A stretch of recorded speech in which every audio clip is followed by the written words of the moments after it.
भक्तिमय भजन सुनने के लिए सब्सक्राइब करें हमारा YouTube चैनल भक्ति गंगा। नई वीडियोस देखने के लिए बेल आइकन पर क्लिक करें।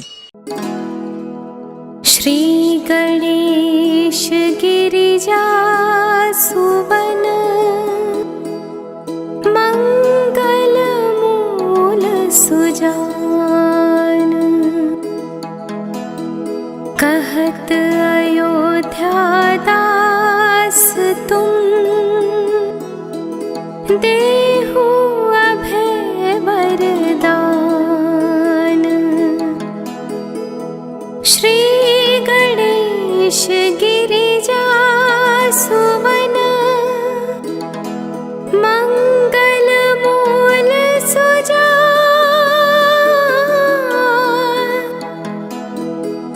कहत अयोध्या दास तुम देहु अभय वरदान।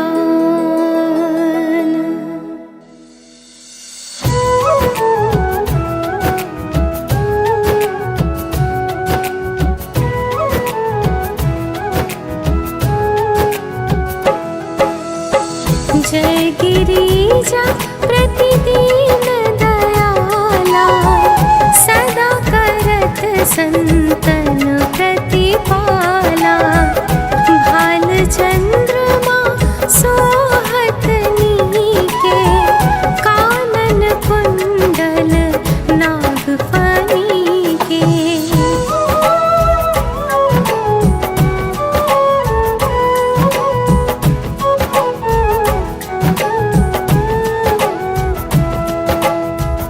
अंग गौर सिर गंग बहाए, मुंड माल तन छार लगाए।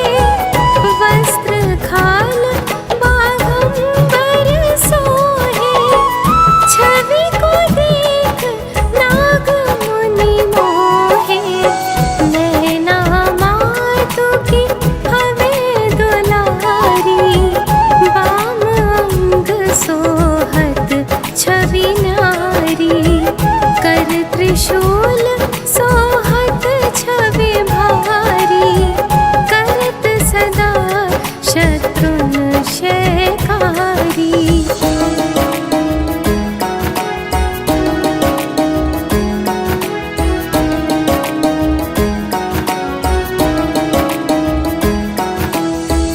नंदी गणेश सोहे कह कैसे, सागर मध्य कमल है जैसे।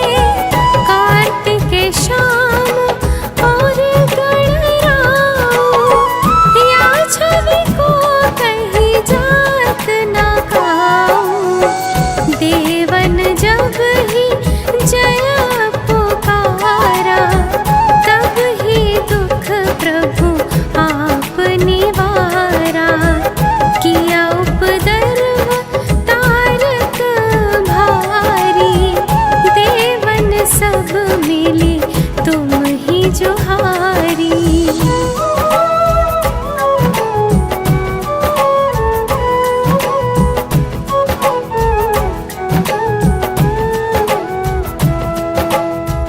तुरत षडानन आप उठाओ, लवनी मेष महामारी गिराओ।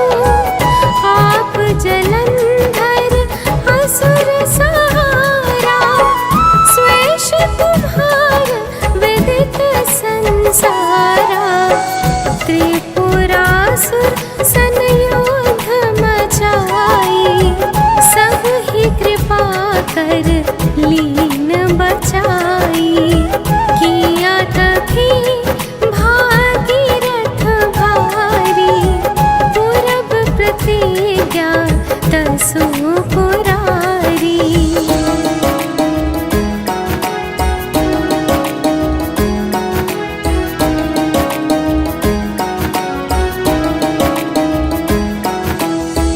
दानिन महा तुम संको नाही, सेवक स्तुति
त्रिशूल शत्रुन को मारो, संकट से मोहि आन उभारो।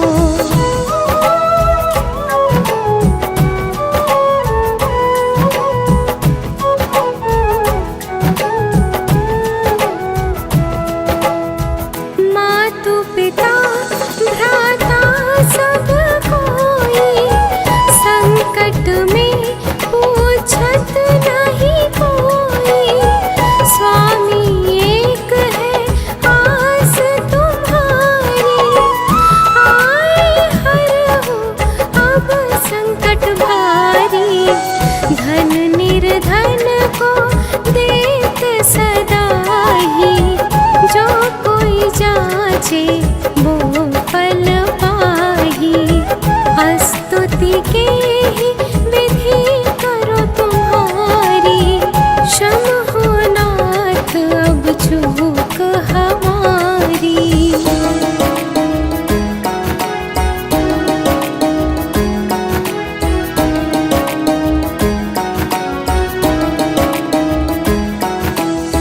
शंकर हो संकट के नाशन, मंगल कारण विघ्न विनाशन।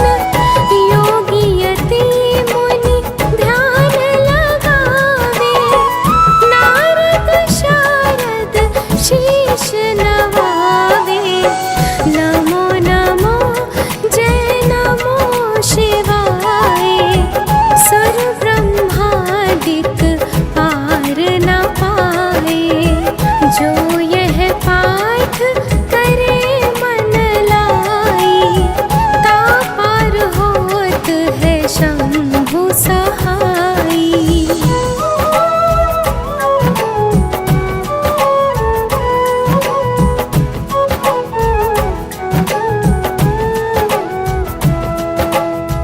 ऋणिया जो कोई हो अधिकारी, पाठ करे सो पावन हारी। पुत्रहीन कर इच्छा कोई, निश्चय शिव प्रसाद तो ही होई। पंडित त्रयोदशी को लावे, ध्यान पूर्वक होम करावे। त्रयोदशी व्रत करे हमेशा, तन नहीं ताके रहे कलेशा।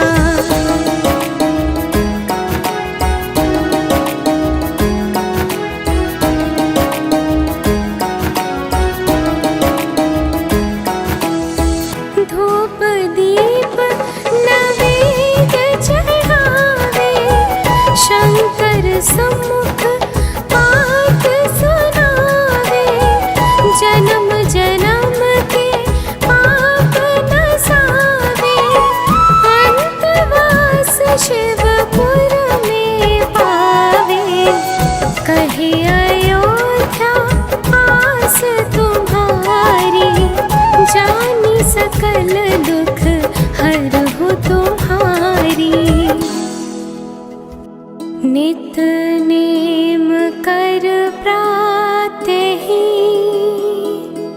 पाठ करो चालीसा। तुम मेरी मनोकामना पूर्ण करो जगदीश। मगसर छठी हेमंत ऋतु, संवत 64 स्तुति 40 शिव ही, पूर्ण कीन कल्याण।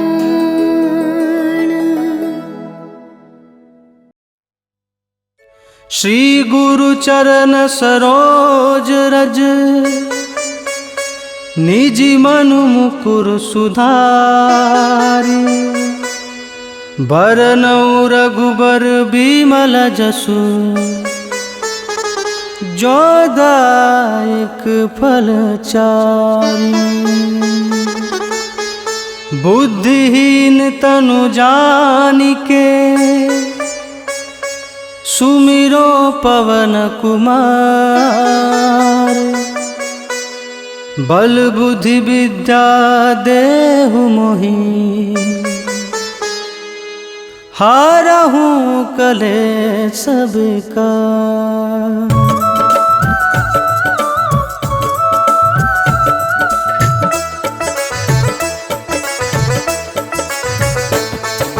जय हनुमान ज्ञान गुण सागर, जय कपीस तिहु लोक उजागर। रामदूत अतुलित बल धामा, अंजनी पुत्र पवन सुत नामा। महावीर विक्रम बजरंगी, कुमति निवार सुमति के संगी। कंचन बरन विराज सुबेसा, कानन कुंडल कुंचित केसा।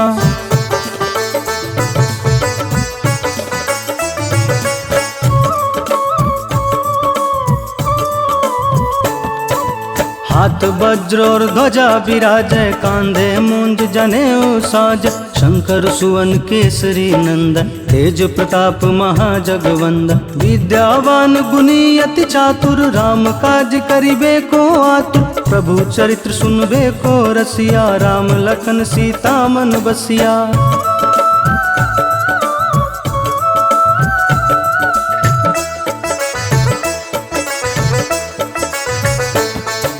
सूक्ष्म रूप धरि सियहि दिखावा, विकट रूप धरि लंक जरावा। भीम रूप धरि असुर संहारे, रामचंद्र के काज सवार। लाए सजीवन लखन जियाए, श्री रघुबीर हरषि उर लाए। रघुपति कीन्ही बहुत बड़ाई, तुम मम प्रिय भरतहि संभाई।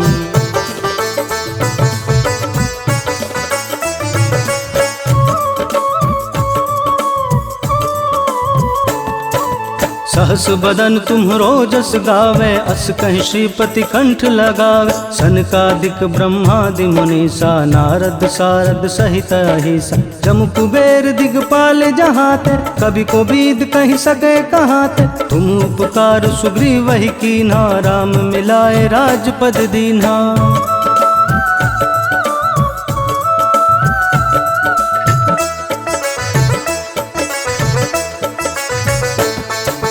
तुम्हरो मंत्र विभीषण माना, लंकेश्वर भय सब जग जाना। जुग सहस्त्र जो जन पर भानु, लील्यो ताहि मधुर फल जान। प्रभु मुद्र कमली मुख माही, जलधि लांघि गए अचरज नाही। दुर्गम काज जगत के जेते, सुगम अनुग्रह तुम्हरे तेते।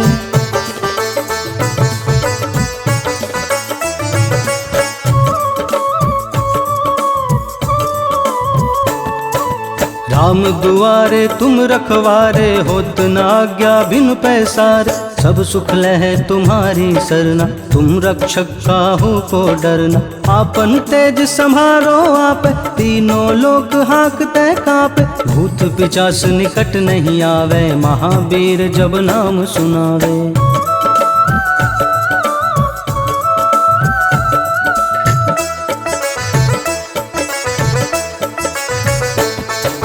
नासै रोग हरै सब पीरा, जपत निरंतर हनुमत बीरा। संकट ते हनुमान छुड़ावे, मन क्रम वचन ध्यान जो लावे। सब पर राम तपस्वी राजा, तिनके काज सकल तुम साजा। और मनोरथ जो कोई लावे, सोई अमित जीवन फल पावे।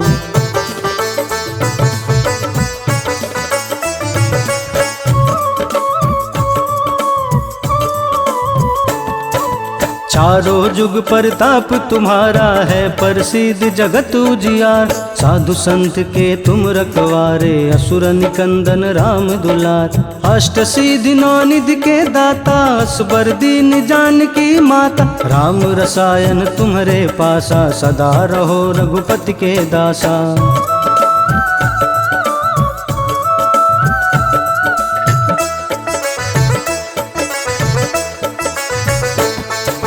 तुम्हारे भजन राम को पावे, जन्म जन्म के दुख बिसरावे। अंत काल रघुबरपुर जाई, जहाँ जन्म हरि भक्त कहाई। और देवता चितन धरई, हनुमत से ही सर्व सुख करई। संकट कटे मिटे सब पीरा, जो सुमिरे हनुमत बलबीरा।